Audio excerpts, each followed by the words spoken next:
Surprise का नाम सुना है कभी? सरप्राइज कभी आपको मिला है तो आप खुश हुए हो? अगर ऐसी कोई उम्मीद आप लेकर के चल रहे हो तो इस उम्मीद का आपको क्या करना है उस बारे में बताऊंगा।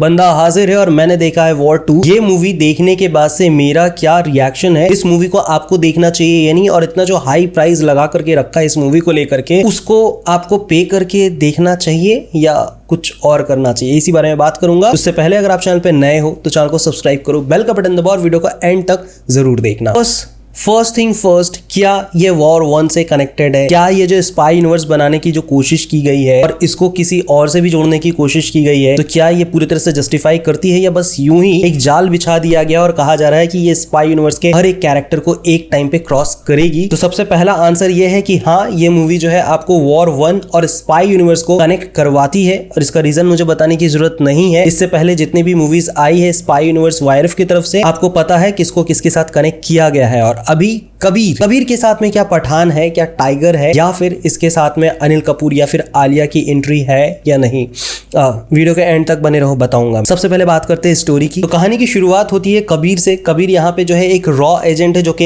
एक्स हो चुका है, अब नहीं है, और ये जो है देश को जो है कुछ अलग तरह से नुकसान पहुंचाना चाह रहा है, देश के पूरी तरह से खिलाफ खड़ा हो चुका है और इसकी तरफ से थ्रेट जो है वो बढ़ते ही जा रहे हैं। अब इसके जवाब में इंडियन गवर्नमेंट ने एक काम किया है कि भाई हम अपने सबसे डेडलीस्ट और सबसे खतरनाक और दिमाग से फिरा हुआ, मतलब समझो कि एक ऐसा देश प्रेमी इंसान जो जान से मार भी सकता है और मर भी सकता है, ऐसे बंदे को भेजते हैं जिसका नाम है विक्रम, जो कि जूनियर एनटीआर है। और अब इन दोनों के बीच में क्या होने वाला है, ये दोनों क्या सच में एक दूसरे से लड़ रहे हैं, और जो अपना एक्स एजेंट है यानी ऋतिक रोशन एज कबीर, वो क्या जूनियर एनटीआर से जीत जाएगा? इसी चीज को आपको समझने की देर है। अब यहाँ पे बार बार कहा गया है कि भाई कोई स्पॉइलर दे तो उससे दूर रहना। तो let me tell you one thing कि यहाँ पे ऐसा कुछ भी सस्पेंस नहीं है, कुछ भी ऐसा ट्विस्ट नहीं है जिसकी वजह से आप बोलोगे कि भाई स्पॉइलर मिल गया है। हाँ, आपको कुछ सरप्राइज मिलेंगी, लेकिन वो सरप्राइज जो है ना पहले से प्रिडिक्ट कर लोगे। और इसमें इतने सारे जगह पे जो लिपसिंग है वो मिसमैच होती है बिकॉज ऑफ डबिंग, क्योंकि अभी जो हाल फिलहाल में एक अटैक हुआ था इंडिया पे, उसके वजह से जो है यहाँ पे कुछ चीजों को बदला गया है, और उस बदलाव की वजह से लिपसिंग मैच नहीं होती है और आपको ऐसा लगता है कि बीच बीच में कुछ अब्रप्ट सा फील करवा रहा है। स्टोरी जो है आपको बहुत प्रिडिक्टेबल है और ये एक यूजुअल सा टेम्पलेट के ऊपर में बनाया गया है। अब ये सुनने के बाद में बहुत सारे लोग आ जाएंगे कि भाई तू ऐसे कैसे बोल सकता है, ये अलग मूवी है, इसको जो है बहुत खर्चा करके बनाया गया है। तो देखो, बता रहा हूँ, स्टोरी अभी भी मैं बता रहा हूँ वही है जो आपने वायरफ में हमेशा से देखा है। सो अब आते हैं डायरेक्शन पे, और डायरेक्शन जो है यहाँ पे आयान मुखर्जी ने किया है, और इनकी जो डायरेक्शन है लास्ट जो सबसे बड़ी मूवी रही है वो थी ब्रह्मास्त्र। ब्रह्मास्त्र के बाद में इनको दिया गया एकदम high octane, high level, high voltage action को डायरेक्ट करने का जिम्मा। उस हिसाब से ये मूवी का डायरेक्शन कैसा है? देखो, आयान मुखर्जी की डायरेक्शन बुरी नहीं है, पर इस पे जो खर्चा किया गया है और जो चीजें हमें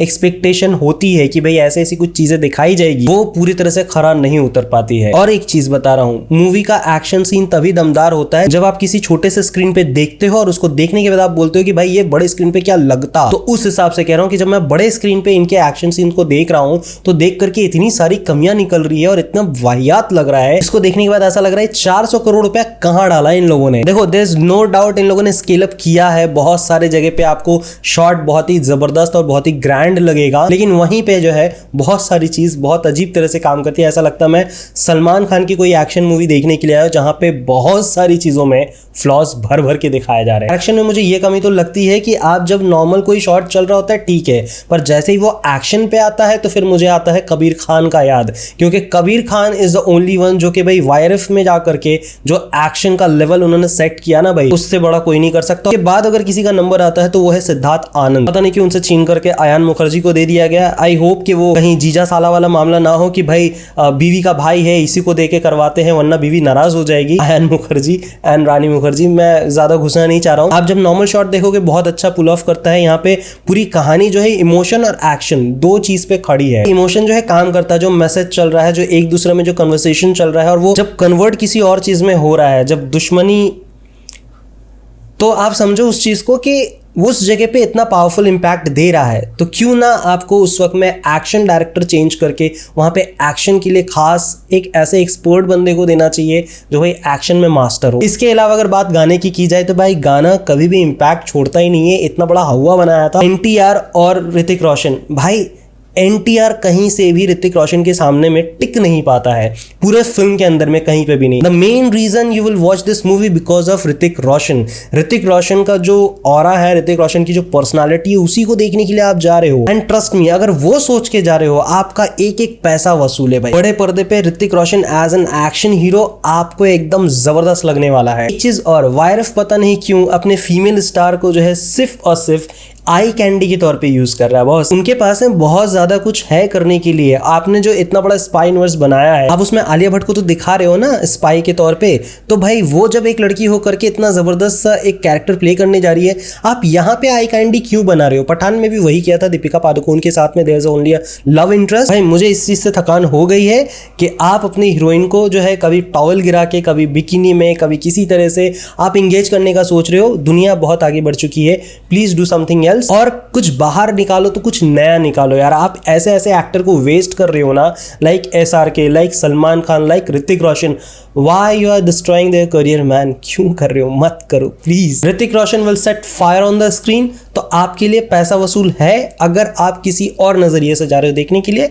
पर अगर आप ये सोच रहे हो कि something new age spy universe, ना, एकदम ना। ये मूवी रोएगी आगे चल करके, क्योंकि ये मूवी की बजट 400 करोड़ है, 500 करोड़ टच करने में रो देगी। इन्होंने जो हरकत की है अपने प्राइसिंग को लेकर के, उसके वजह से तो बहुत रोने वाली है। अगर इसकी प्राइसिंग नॉर्मल होती ना भाई, इसकी ओपनिंग बहुत जबरदस्त हो सकती थी। लेकिन ये फिल्म ओकेश होने के बावजूद भी स्ट्रगल करेगी एक अच्छे कलेक्शन के लिए। So that was my final reaction for this movie. What's your take? Please do comment. यहां तक वीडियो देखने के लिए तहे दिल से धन्यवाद। मिलूंगा नेक्स्ट वीडियो में, तब तक के लिए स्वस्थ रहो, मस्त रहो, जबरदस्त रहो।